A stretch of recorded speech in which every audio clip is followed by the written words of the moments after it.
कि जब जब बिहार में आरजेडी की सरकार आई है तब तब ओसामा साहब के घर पे चाहे साबुद्दीन साहब थे उनके साथ नाइंसाफी की गई है। और आज अगर वो जेल में है तो आरजेडी के कहीं न कहीं इशारा है और उनको जेल भेजा जा चुका है। मुसलमानों को दलितों को सिर्फ उतना ही तक यूज किया है कि जितनी उनकी जरूरत हो। बुखार में पैरासीटामोल क्या काम करता है? बुखार उतारता है ना। उसी तरह से एक एक गो टैबलेट बगल में रख करके कि भाई देखिए दलित से भी है, इधर मुस्लिम से भी है। हिना साहिबा कभी नहीं डर सकती।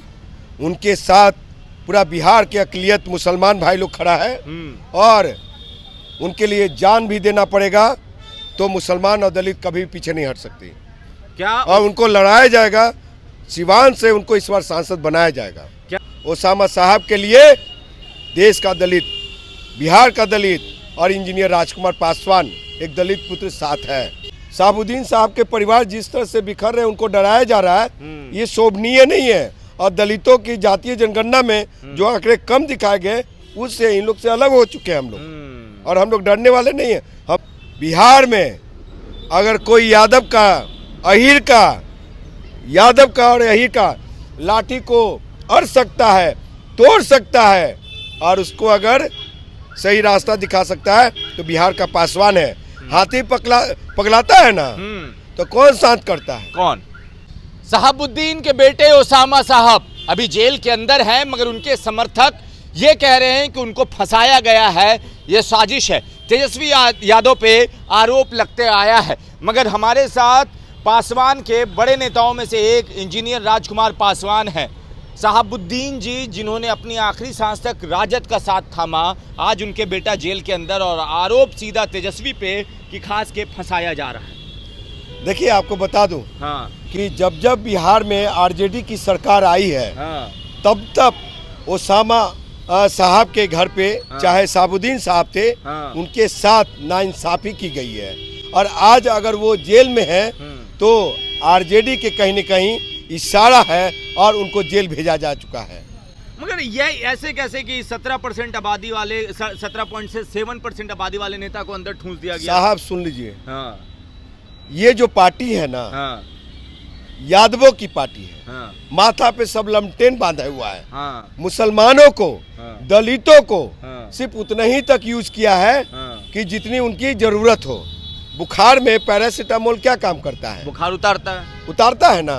उसी तरह से एक एक गो टैबलेट बगल में रख करके कि भाई देखिए दलित से भी है, इधर मुस्लिम से भी है। तो वही काम किया इन लोगों ने। जब भागीदारी हिस्सेदारी की बात आती है तो उनका नाम गौन हो जाता है। क्या इंजीनियर राजकुमार पासवान और दुसाध समाज ओसामा साहब के साथ खड़ा है, हिना साहब के साथ खड़ा है?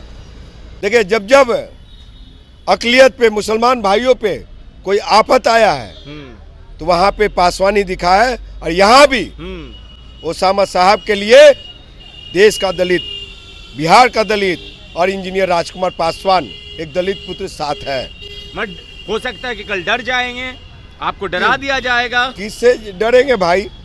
हमको जेल भेजा जाएगा ना। चले जाएंगे, हम तो आंदोलनकारी हैं। हम तो अन्ना मूवमेंट से निकले हैं। कहाँ जेल में भेज के कितने दिन रखोगे? संवैधानिक अधिकार जानते हैं, आईपीसी सीआरपीसी का कानून पढ़ा है मैंने। भेज के दिखाओ। क्या अब लगता है कि हिना साहब डर जाएंगे? जो उन्होंने बयान दिया था कि नहीं हम चुनाव लड़ेंगे अगर जनता चाहेगी, तो क्या लगता है कि साहबुद्दीन की बीवी डरने वाली है? देखिए हिना साहिबा कभी नहीं डर सकती।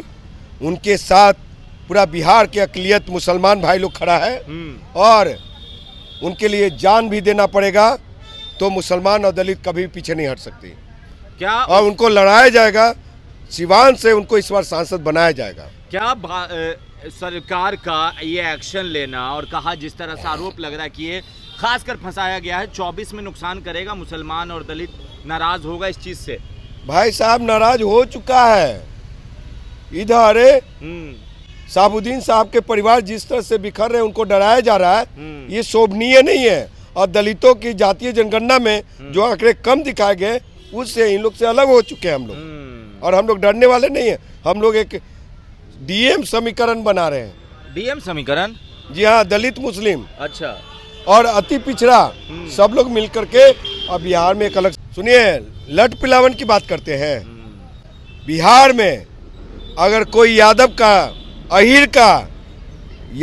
और अहीर का लाठी को अड़ सकता है, तोड़ सकता है, और उसको अगर सही रास्ता दिखा सकता है तो बिहार का पासवान है। हाथी पगलाता है ना, तो कौन शांत करता है? कौन? ऊंट।